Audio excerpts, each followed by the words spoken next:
Please join me in welcoming Peter Bebergal.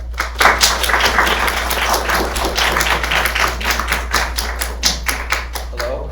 I have to, so for whatever reason, Macs, not something I use, can't get my notes to show up, so I'm a little winging it in terms of, so I'm going to have to go deep into the caverns of things. So I may not get dates exactly right, or things like that. So I want to say a couple preliminary things too, because we're talking about the occult. We're obviously going to be talking a lot about rock and roll and music. And the most important thing I want us to sort of all kind of share, at least for tonight, like whatever your particular views are on the occult, whether you are a full believer or a skeptic or whatever, the question of its truthiness is really relevant for what we want to do tonight. I'm not going to try to prove anything. We're not going to talk about whether or not the rock and roll industry is controlled by a cabal of Illuminati, although Kanye might tell you differently. We'll see a little bit about that. We're not going to talk about whether these things are real in a measurable way, some of the things that artists have conjured sort of with their music. Because when we talk about the occult, we're actually just talking about a vast spectrum of ideas and practices, right? Some deeply tied to the religious institutions that they themselves were heterodox attempts to find new ways into those spiritual systems. So we know, I was actually just reading a wonderful book recently by Owen Davies about the history of grimoires, and he's talking about, some of the most devout readers of grimoires were Catholic monks, right? In this attempt to sort of find these unmediated ways for people to have a relationship with the divine or the universe or whatever it is. And we're going to see a lot of attempts at unmediated experience, right? And especially for rock and roll culture, sex and drugs were often considered that direct, unmediated experience, right? To get right to the source, without priests, without rabbis, without anything. But there always is a medium, right? And sometimes the medium is the music, sometimes it's the performer acting as a shaman, less as somebody who is trying to teach an interpretation of the experience, but rather somebody who is acting as a vessel for the gods to sort of make themselves directly manifest, right? And these are the kinds of things I want to keep in mind when thinking about rock and roll and its presentation, its performance. So in that case, whether or not magic as a practice or as a phenomena is something that is real, like in a way I said is measurable, I absolutely believe that rock and roll and the transmission, the relationship between the artist, between the performer and the audience, is the creation of this real magical transmission, that's real. And what we're talking about is an altered state of consciousness, ultimately, right? And I think that goes to, the sort of very classical definition of magic by Crowley. Magic is the art and science of changing the world according to one's will, right? It's a messed up way, but generally. And later, Dion Fortune would sort of add a gloss to that. She said, magic is the art and science of altering one's consciousness according to will. But the alteration of consciousness is a change in the world. It is a new manifestation of something, especially when what you end up on the other side of with is art, right? Something actually new was brought into the world via the will of the performer, the artist, and in some cases the magician, and sometimes the two can't even be differentiated. The other thing that's important, I think, to think about when talking about this is that a lot of what we're talking about are states of enchantment. And states of enchantment don't require us to necessarily believe or disbelieve. We can enter into those states, and while we're in those moments, we can be believers, right? But we can walk away from them and maybe be transformed by them, but it doesn't mean that then our daily lives are somehow have to be given over to that practice or whatever sensibilities we discovered within that experience. What I believe enchanted experiences do is they transform and change and inspire our imaginations. There's something to think about with, when somebody's, say, taking a psychedelic, it's pretty boring to hear somebody describe their acid trip, right? It's like somebody trying to tell you their dreams. But the music that they might make that is a result of that experience, what they inspire to change the world as a result of that, that's the thing, right? That's where we can then sort of enter into that space with the person who had that experience in a way that I think is more authentic also. And maybe because for them, art forces them to sort of be a little bit honest. And we're going to run into that question of honesty when we're thinking about performance and marketing and how all that stuff gets wrapped up in all of this. So this is Dionysus. Just very happy to see everybody. And why Dionysus is important is because the god represents the beginning of performance and theater as an initiatory experience.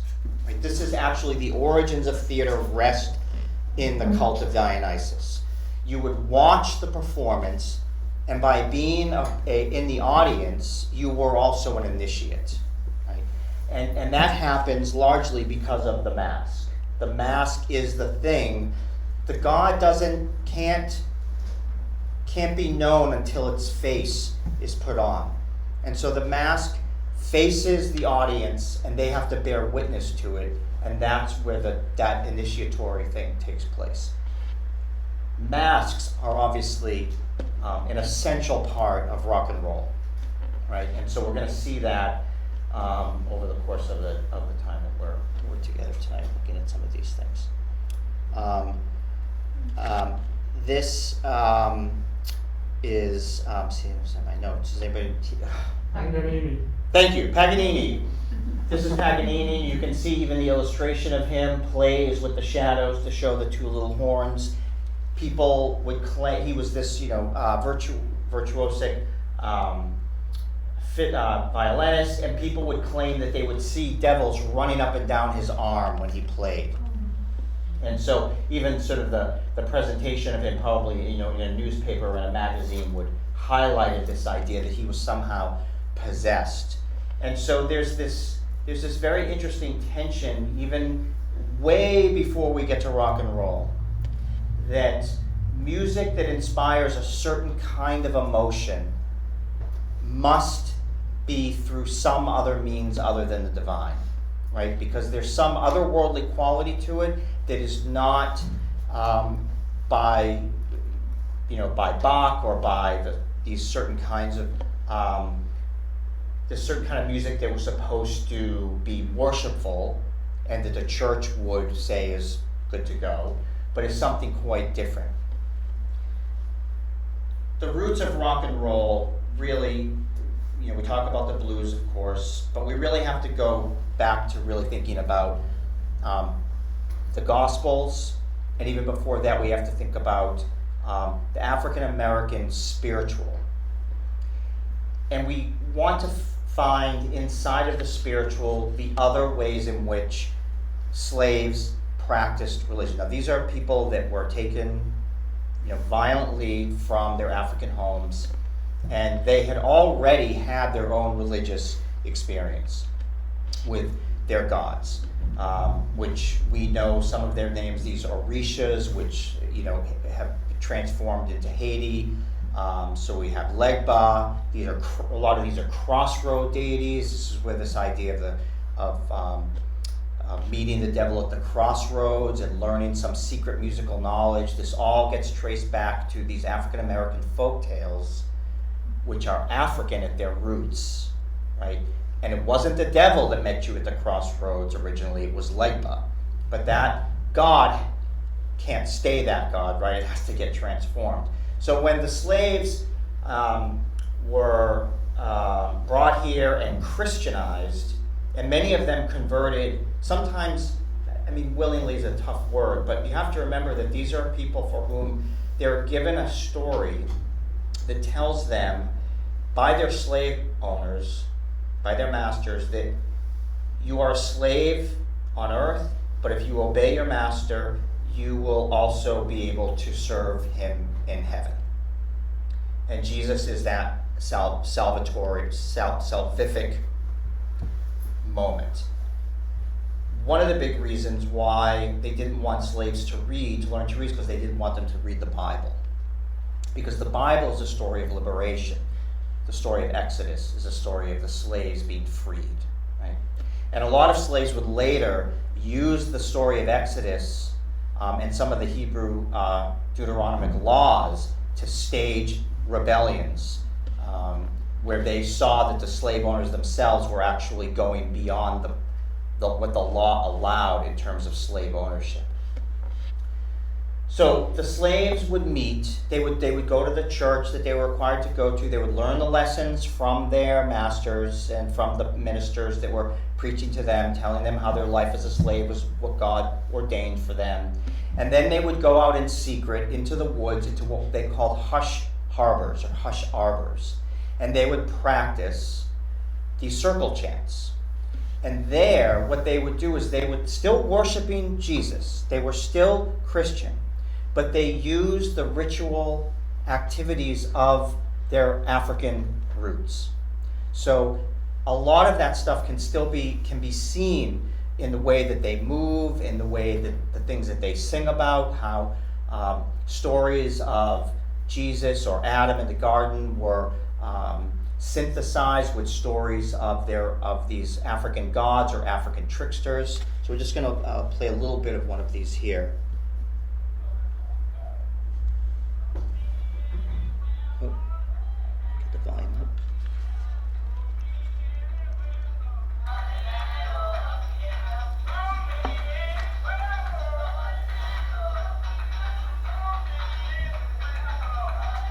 But this is actually, in the African tradition, this is the vulture picking up the carrion, the vulture as a spirit. But here it's representative of a Christian idea of Adam, and there's stories about Adam in the garden. There's some very specific things they had to do with their feet, and a lot of that was still that it could not look like dancing, because dancing was the devil's hobby, right?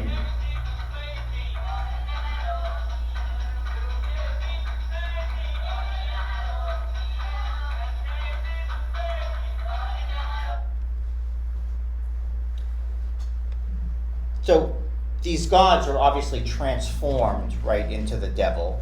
We know that this is an old story, but it's to say that the people who have these gods sort of encoded in their DNA could simply abandon them, but rather synthesize them right into their new religion, which now became something that was actually essential to the way that they worshipped. There's a wonderful story of a white Pentecostal minister who also probably recognized and saw in these sort of old forms of worship that were not Christian, but he wanted the Pentecostal churches to have that same energy. He wanted them to dance and to clap and to yell. And so there's there's not an exact source for it, but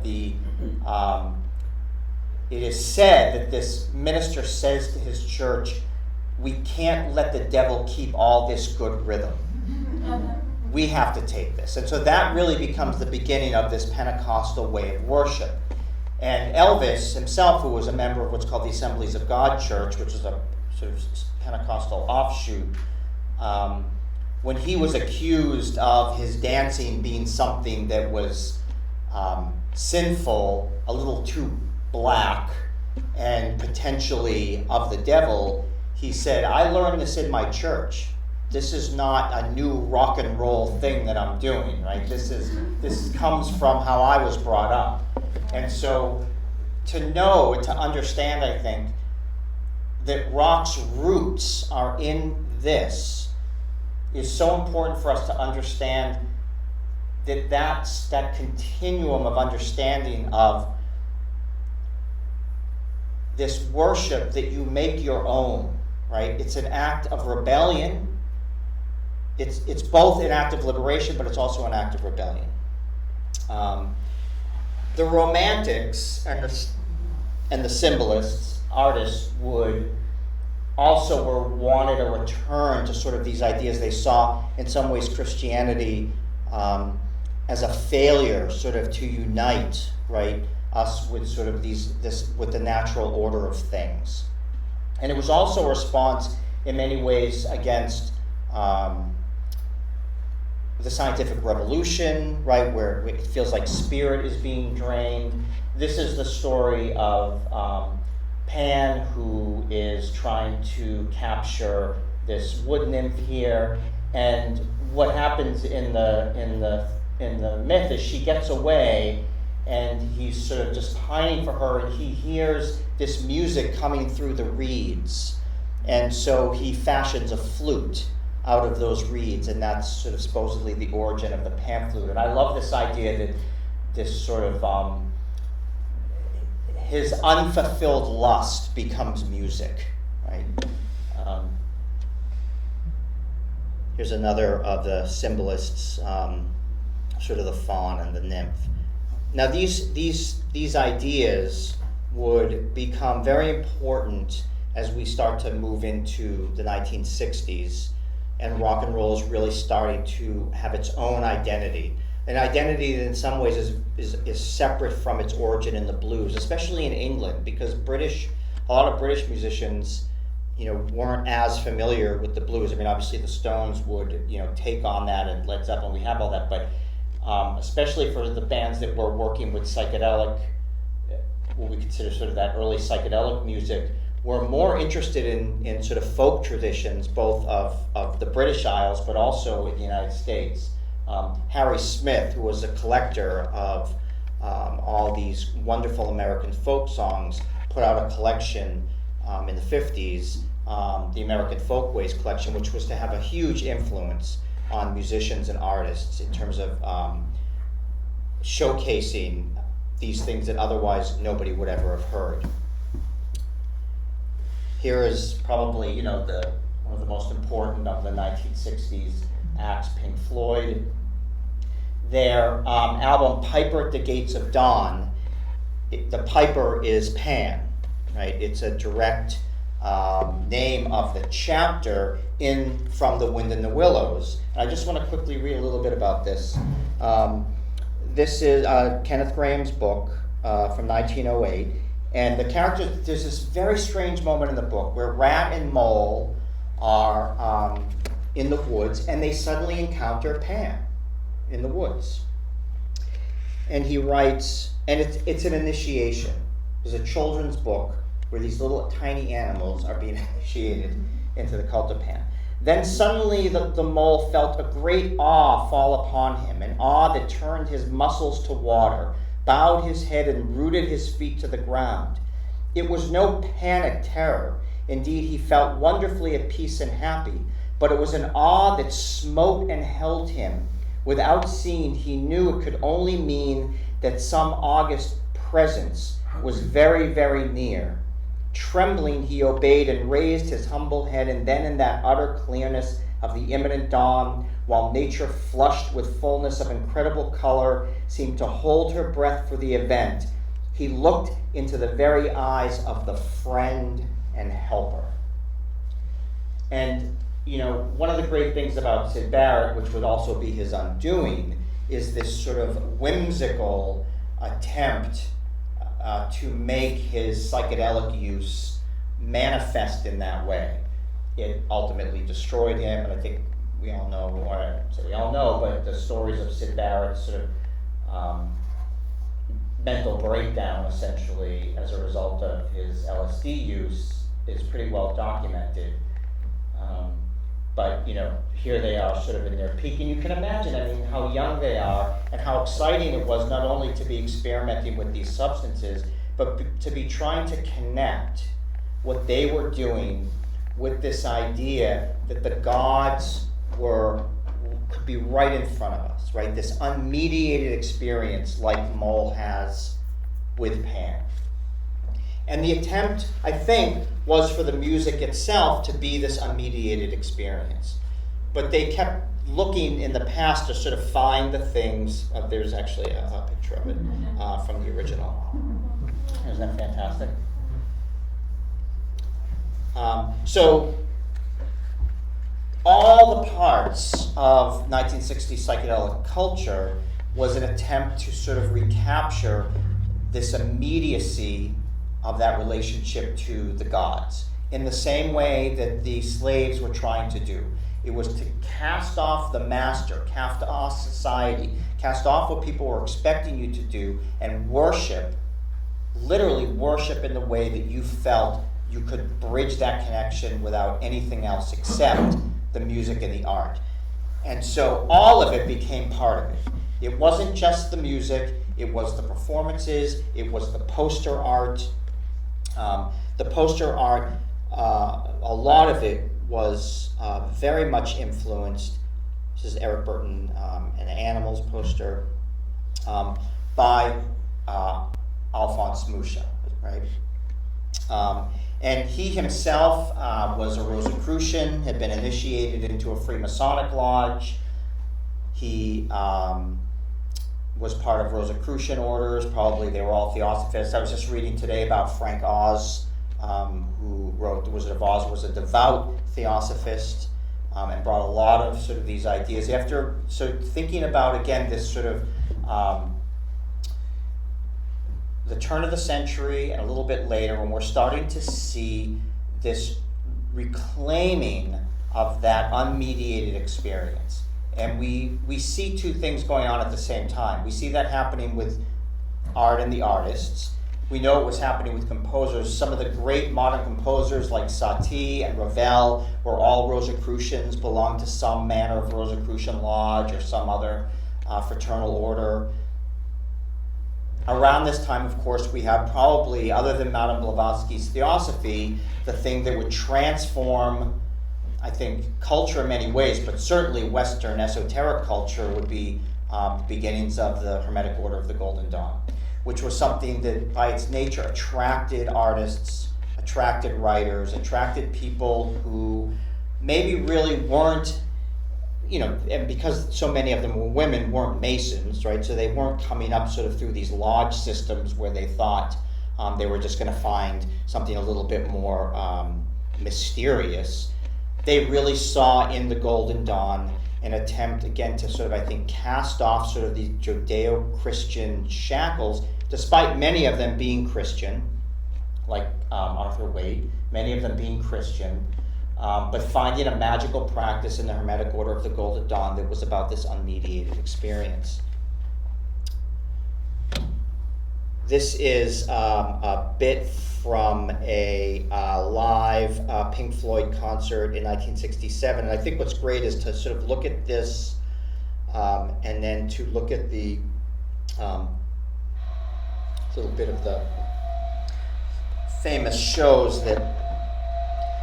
So Mark Boyle was the one who invented this technology where you would take these plates of glass and you would put fluids between them and then you would project them.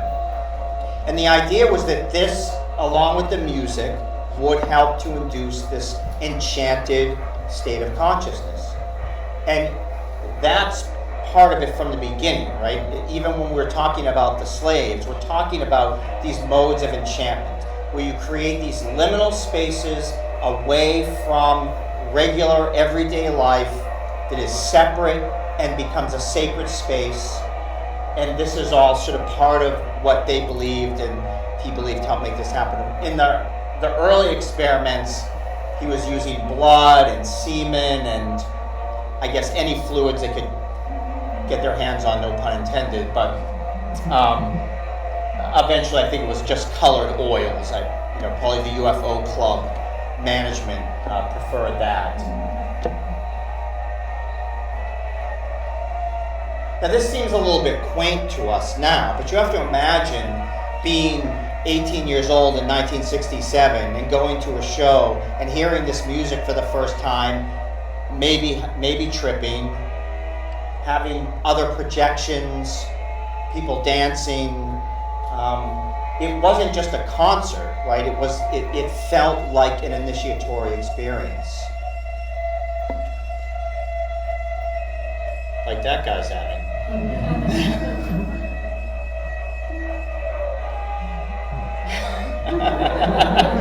Oh yeah. Some of us have been there. Some of us are still there. Amen.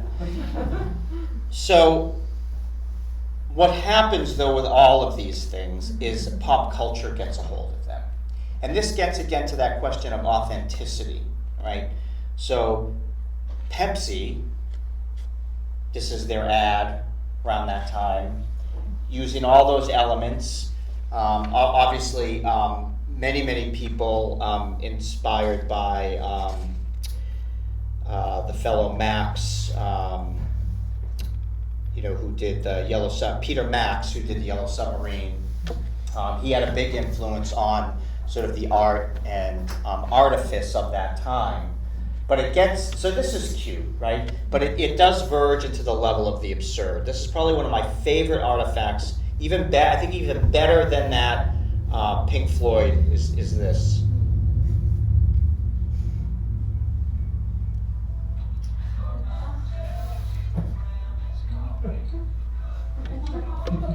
That's some good coffee.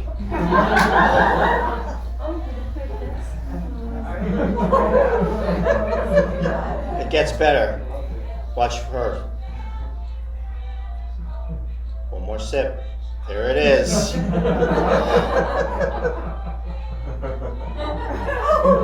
Watch the guy. Ready?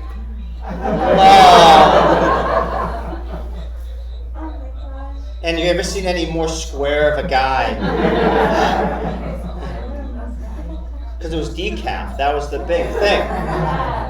See?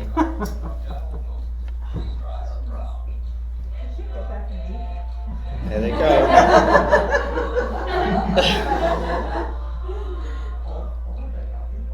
So it's obviously been, neutered. But it's amazing to see this sort of this innocent or not so innocent reaching into that same sphere of influence, right? And again, there is this great enchanted experience that's on display here, which they are really, I think, in many ways trying to say that with a little bit of decaf coffee, you can feel like that guy at the 1967 Pink Floyd show.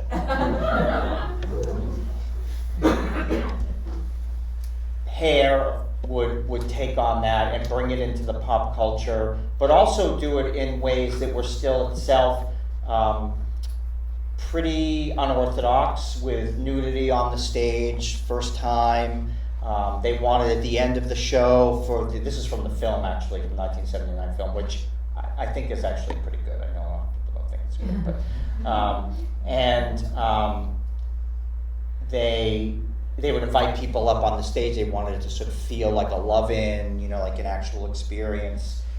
And it deals with a lot of, sort of right on the money. It deals with every single thing that was going on, whether it was drugs, racism, the Vietnam War, like everything is touched on.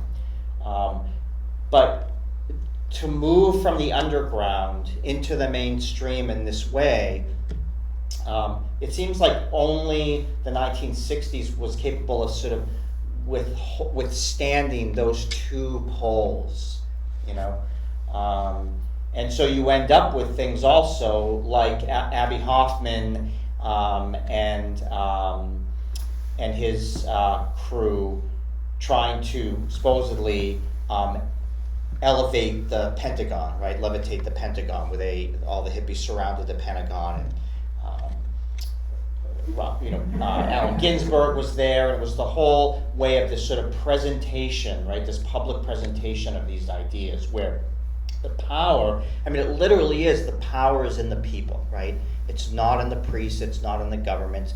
And in that case, it was the magical power, right? That's what the people can do together. So now sort of going deep into sort of, rock and the rock presentation. This is Arthur Brown. People probably know his song, Hellfire, I'm the God of Hellfire. This actually was on fire, the crown that he's wearing. And Arthur Brown was the first really to do full performative, in-costume, masked performances. But he actually saw himself as a shaman. He believed that his shows were intended to be these enchanted, altered state of consciousness inducing moments. And all of his songs, were supposed to be sort of parts of that sort of journey on the way. And his influence, of course, would be extensive.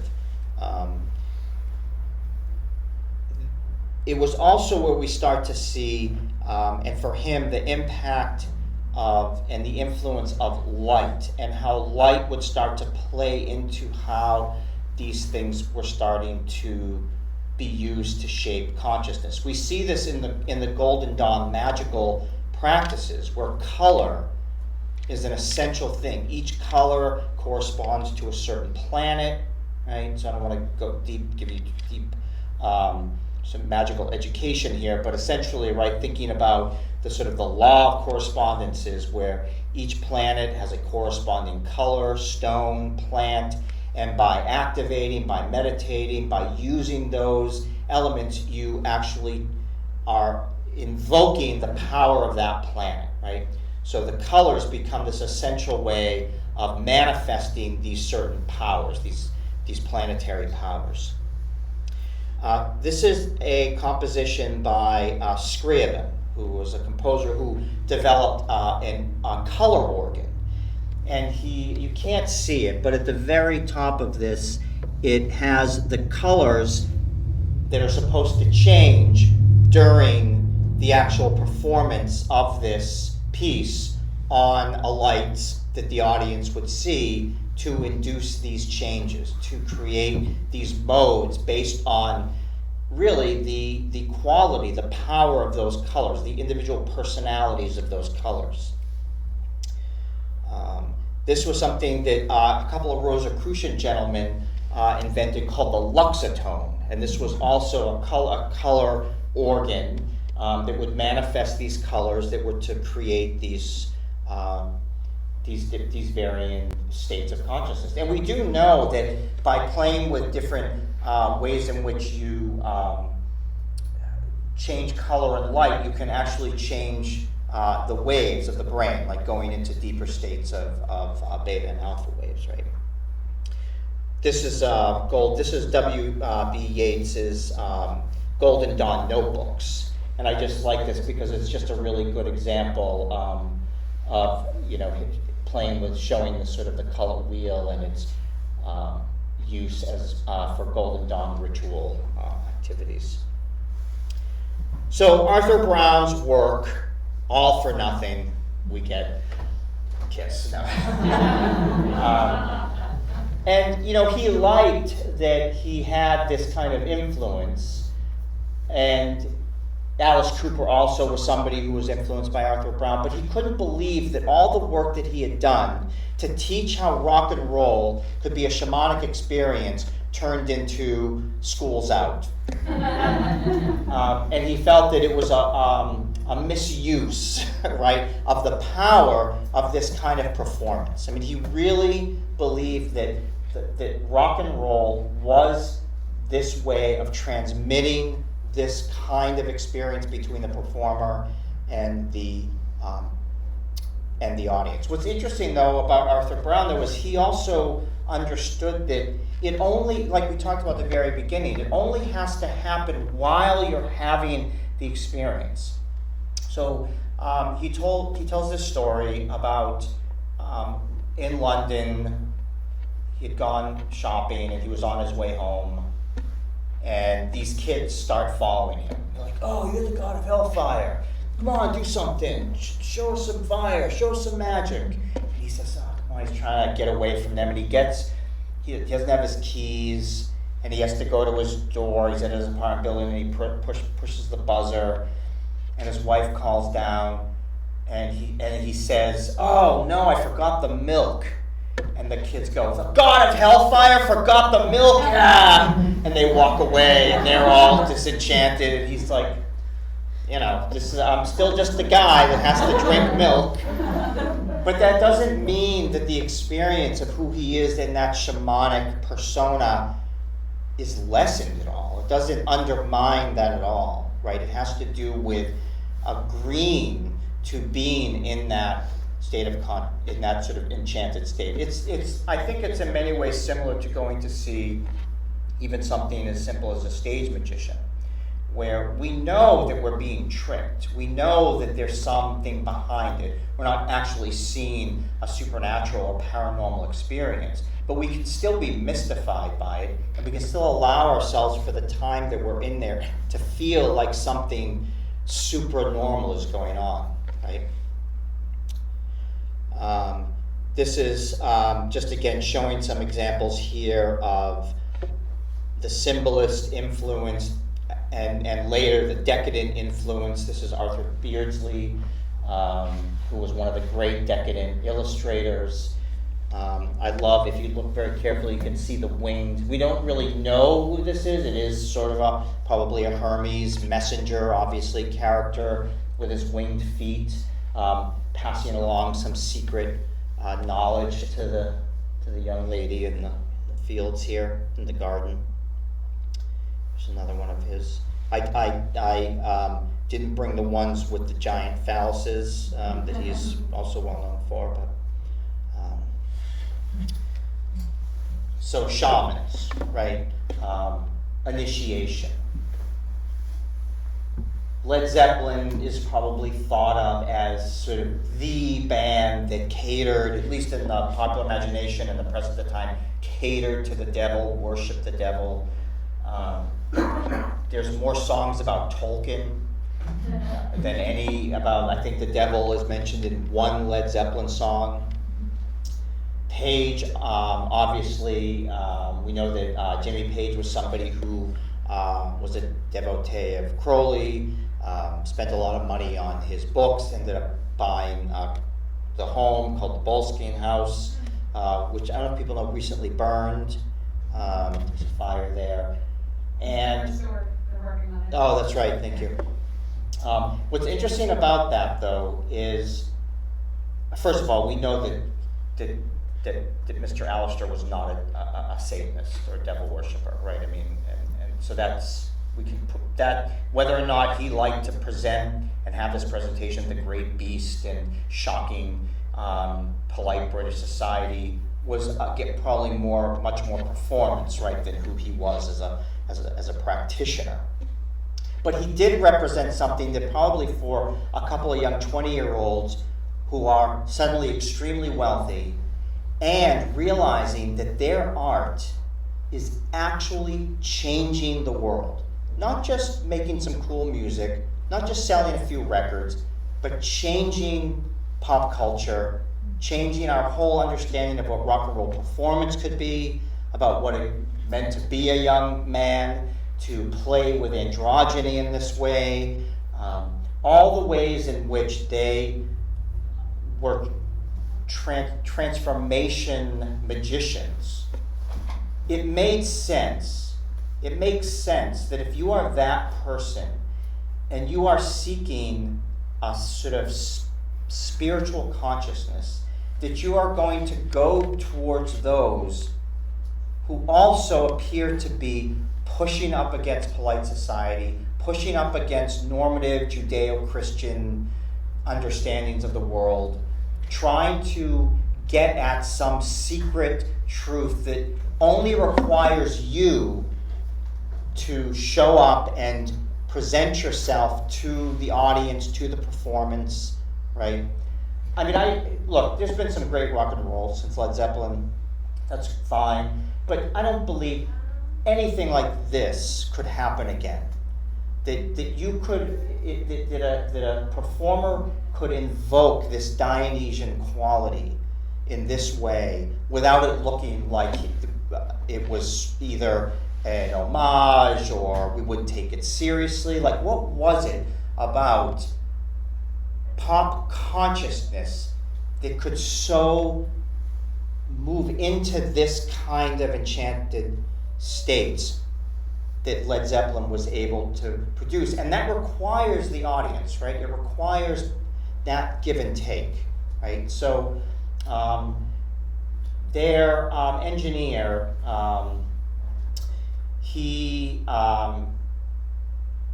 was asked by Jimmy Page on Led Zeppelin 3 to inscribe the Crowley quote on the inner groove, right, of Led Zeppelin 3.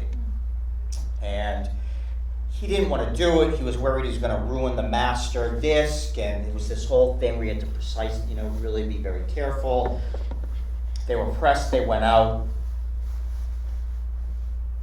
And I think for Page, it was about transmitting this kind of libertine spiritual awareness, right? Again, it's about the power of art, the power of the individual, about heterodoxy, about pushing up against the mainstream, about being your own priest, right? Being your own shaman.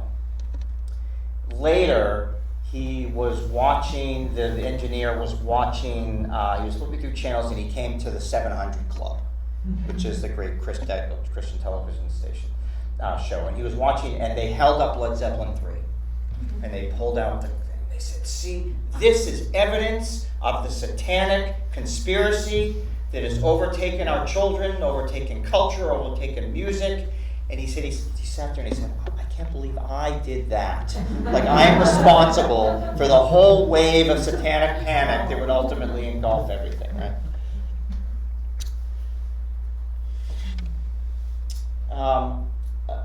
I know I'm doing very broad swaths here. I probably won't talk about your favorite band,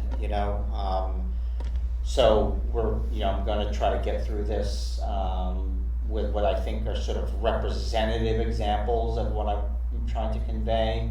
I think the greatest of these examples is David Bowie. I think we can go back and we can look at those decadent drawings by Beardsley and see this here, very well defined. Bowie reaching back again to the Romantics, to the decadents, who themselves were people who were trying to push up against those things, what they saw as structures that were empty, that did not offer any spiritual sustenance, that didn't allow for sex, that didn't allow for experiments in consciousness, nothing, right? It's flattened, they believe it flattened everything. I think Bowie probably more than any other artist is the one who wholly manifested that definition of magic as being will changing the world. How Bowie did it, though, was by transforming himself. He was his own alchemist. And by doing that, those waves of those whatever that is, and let's call it magic. We can call that real magic. And maybe actually measurable, because we know how he changed pop culture. That it was through those self-transformations that a lot of this took place. Now, he did understand that in ways that sometimes he understood the dark side of that and took advantage of that. There was a time in his life where he became a little bit too enamored with fascistic symbols and admired, I guess is a strong word, of sort of the Hitler type, Stalin type, as recognizing that they themselves understood how this works, right? They understood the power of the performative, doing away with all the other structures, right? Changing the audience, hypnotizing the audience.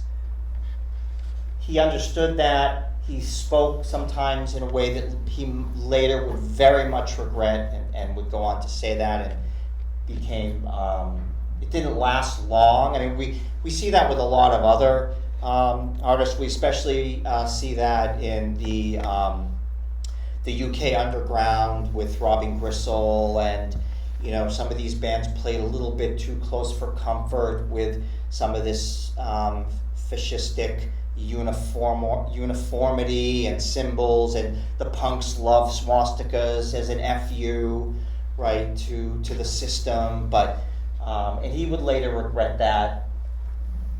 But he understood it, and he understood how to play it. This is Bowie as the Thin White Duke. The Thin White Duke is, what I love about the Thin White Duke is Station to Station is the album of the Thin White Duke. And Station to Station is it's basically his spiritual bottom. I mean, cocaine was destroying him. I don't know if I have it. Oh, here it is. This is him in the studio drawing the Sephirotic tree, the tree of life, the Kabbalistic tree on the floor there. I don't think that's cocaine all over him, chalk marks, but as a warning, don't mix Kabbalah with cocaine. We saw what happened to him, and he also, that was a time when he looks back and recognizes that as a moment when he had fallen. But he was attempting to get at something, right? He was attempting to get, and there is that, we even have from old, the Bible story of Moses going to ask God if he can see what he looks like, and God says, "No one shall look upon me and live."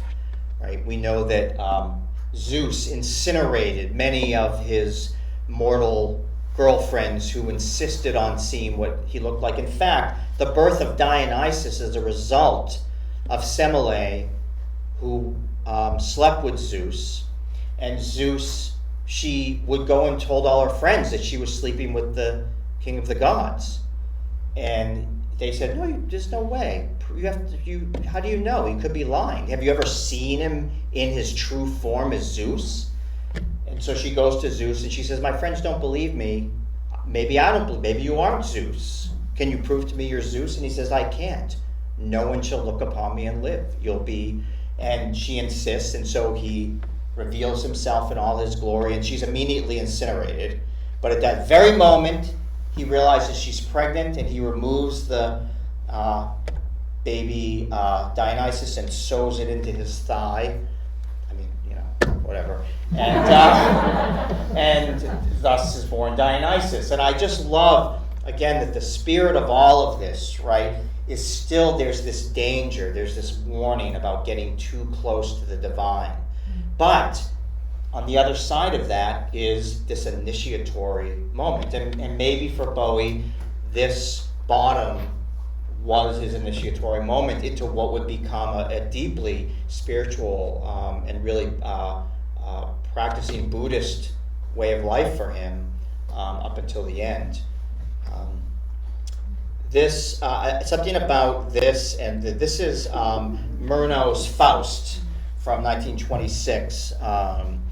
And again, a story of somebody who gets too close, right? But part of the German expressionism of films, where you again have people who are working with these symbols, with these ideas that are all, I think, part of a current, right? I think that's what I hope we're seeing, is that even though we're looking at all these different examples and everything seems to be all over the map historically, that there is this through line. And it's, I think it's the thing that really is what has made rock. I would never try to change the prescribed understanding of the history of rock. But I do think that if you were to remove the way in which these occult ideas impacted these musicians, that it just simply wouldn't look the same. That there's something essential to what we know about the music, the way it's performed, the way it's changed us, changed our culture, is dependent on artists and musicians wrestling, engaging with, experimenting with these ideas. This is Mick Jagger. This is from something called Rock and Roll Circus in 1969. It was this big thing that it was supposed to be filmed. It was going to be a TV show. It never aired. You can get it now, I believe, on DVD or other formats. Jethro Tull was there. Zeppelin, everybody was there. And at one of the moments when he's, singing, please allow me to introduce myself. Thank you. Yes. He rips off his shirt and has this tattoo of the Satan or the devil on his chest. And I think, Jagger had this relationship with Kenneth Anger, who we know was a practitioner and very much interested in sort of this Luciferian principle. I think, there's this idea that, this is dangerous in sort of an anti-Christian way, but I don't think that even for Jagger, I don't think he cared about Christianity. I don't think he cared about that. I think, again, it's this principle, this Luciferian, this libertine principle of the artist on the edge, the artist who is, it's more than just an FU too, right? It's actually, it's engaging in the art itself as a way of challenging what is prescribed. The devil obviously would become, by the end of the 60s, would become the shape of sort of pop culture in a way that the Pepsi and the Brim commercial were for the psychedelic 60s. This is the new face of pop culture. This is from one of the great horror movies, The Devil Rides Out. It's one of the only films where Christopher Lee is not a villain at the time. He actually plays sort of the magician scholar who is fighting against our goat-headed friend there. Great movie, but also I think, again, it ties deeply into the way in which our fears of these things were transforming because the promise of the Aquarian Age had failed, right? So there's a darkness now that sort of takes hold of this sort of spiritual understanding of liberation. It doesn't look so liberating anymore. It looks like drug addiction. It looks like the Vietnam War isn't ended. It looks like racism is still alive. It looks like sexism isn't over. It looks like Charles Manson's face. When I was a kid, I remember, for me, and not that I would learn late, but I was born in 1967, and when I was coming of age and was really understanding and watching TV, the things that most meant the 60s to me were Charles Manson's face and the girl screaming over the body of the Kent State kid who was shot. Not the Brim commercial, right? So by 1970, that's what the 60s is starting to look like. And that's because whatever was promised by the shamanic antics of Arthur Brown, by this sort of Dionysian, Led Zeppelin liberation, it's all over. It didn't work. That's what people felt. And so the darkness here, and then of course people often refer to the stabbing at Altamont at the Rolling Stone show as being sort of essentially the end of the 60s, right? Woodstock, everybody loves each other, and then a killing at Altamont. This is just some dressings of the Hermetic Order. I just wanted again to remind us sort of the impact of these things, and they would continue to impact even today.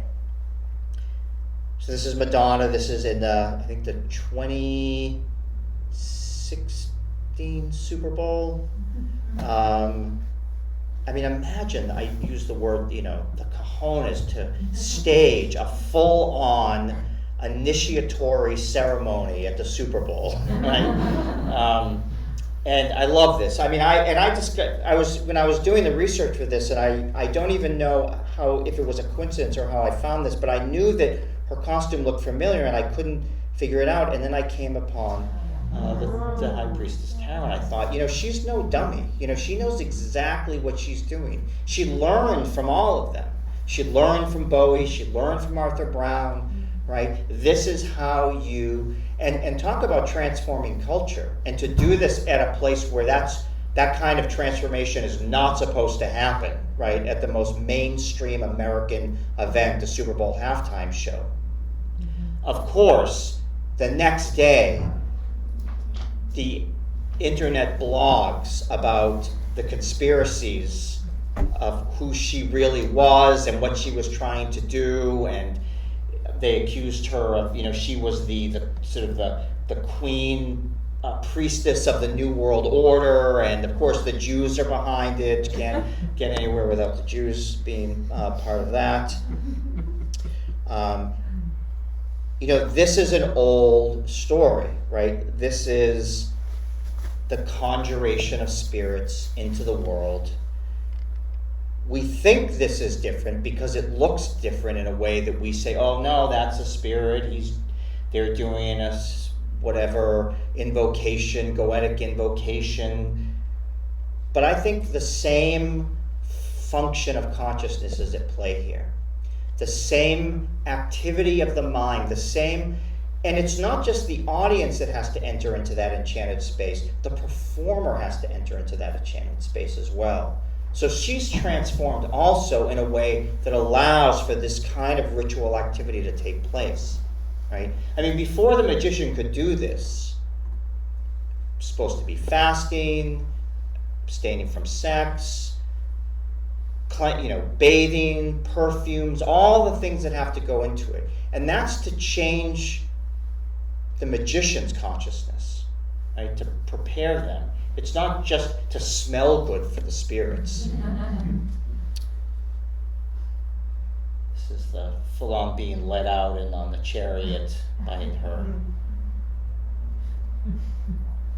So you can imagine the people who like to be afraid of these things their heads were exploding. This is a painting, drawing by Austin Osman Spare, 19th century magician, artist. Had been interested in lodge-type magic, Crowley's magic, but felt that even that was shackling, like that was still just another system that was holding him from really doing what he wanted to do. It's really, we know that we have Magic Square, way before him, we have Magic Square sigil systems, we have talisman creation, but any of you who use or have read about chaos magic, the creation of sigils using a magic school called Chaos Magic, for those that may have never heard of it. He's really the one who invented this idea of the sigil, where you take your intent and you layer the letters on top of each other until it just becomes a symbolic representation of your intent, and then you do something with it. You can try to destroy it or forget it. Genesis Peorage, one of these musicians from the UK underground, part of, in the 80s, the bands Throbbing Gristle, and then would later become part of Psychic TV. Very important musicians, and I'm sure many of you have heard of them. If you haven't, I urge you to read more about them. There's a very important book called England's Hidden Reverse, put out by Strange Attractor Press, that will really give you the whole story of Throbbing Gristle and Coil and Topi and Psychic TV. But they were the ones who they went back and they saw in Spare, that was the tool. That was the tool. The sigil systems of Spare was the tool for communicating music as magical act. So what's happening now, by the time we get to the 80s with some of these underground bands, is we're moving away from the performance, but the music itself is the act. And it's that relationship with the audience that is, they may never see you, but they can have a relationship with you through these sigils. So people would create sigils and then they would mail them to Psychic TV, and they supposedly had like drawers filled with these disgusting sigils because you're supposed to put blood on them or have, other things that we don't have to get into right here for family's sake. But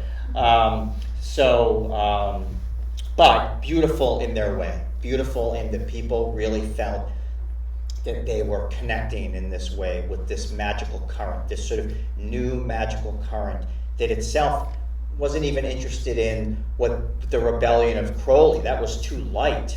That wasn't enough. Here's Crowley here with his, I think the Egyptian motif here, sorry, this slide is a little bit out of order, so I'm going to skip that here. But I think that Egyptian, I should have had this up with the Bowie stuff to show you the Egyptian motifs there that perpetuated through magic and then sort of into these performative things. But the lodge, right? The lodge idea was still powerful. There were symbols in the lodge. This is some symbolism from Freemasonry. And here's our friend Kanye throwing his Illuminati sign. To what end? To the same end as Madonna, to send a symbol out into the world that for whatever reason just keys right into that third eye of ours, Something about a pentagram, a cross, a Star of David, like there's these certain symbols that I think really do have a particular kind of power that just run very deep and very old, and something just pops, and sometimes we're afraid of them, sometimes we're inspired by them, but we are always in relation to them. I mean, it's interesting how much atheists care about religion, right? And so there's this thing where these symbols have such a hold on us that even if we don't think they have any meaning, we have to engage with them. These are some more recent attempt at doing the kinds of things that Bowie and Arthur Brown were doing. This is Ghost BC, a Swedish band. In an interview with them, they said, we don't care about the devil, we just like horror movies. But on stage, right, it's this performative element that I think, again, is where that transmission takes place. Ozzy Osbourne was always accused, of being an agent of Satan. And he would often have to just say, look, when I'm on stage, I'm doing my thing, and now I just want to go home and drink beer, right? But again, I don't think that means that this is meaningless. It is full of meaning.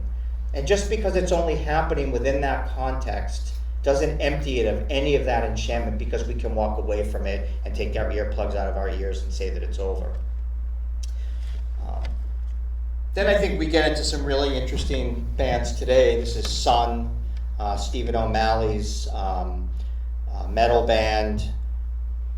For them, I think the performance is the ritual itself, maybe even only for them, the musicians, right? And we get to sort of watch that, bear witness to that. I don't know if there's an intent. The intent is what the music itself can do, even to our physical bodies, with sort of these downturned, long, droning, deep sounds. This is I'm just going to end with these last two slides. This is a Masonic temple, and this here was a show at the Metropolitan Museum of Art of the band Om at the Temple of Dendor there. Again, sort of reaching back into all, I think we can see here also the great moment in Spinal Tap when the little tiny Stonehenge comes down, right? So there's a little bit of playfulness here as well. Like, we're going to have a concert in New York, let's do it at the Temple of Dendor. Let's just keep, channeling those things. But being in there and being in that room and hearing that music and being part of that concert was... you can't help but have that thing happen if you're open to it, if you allow yourself to enter into those states. So I hope this is just giving you some things to think about. Again, I don't have a thesis here. I'm not, again, trying to say yes or no or black or white to any of this, but I just wanted to, start a conversation about rock and roll's roots, really, in the idea that enchanted states of consciousness have been part of our experience since, the rites of Dionysus, and we can tap into them, and rock and roll has been one of the most potent ways, I think, to find those experiences. So, thank you.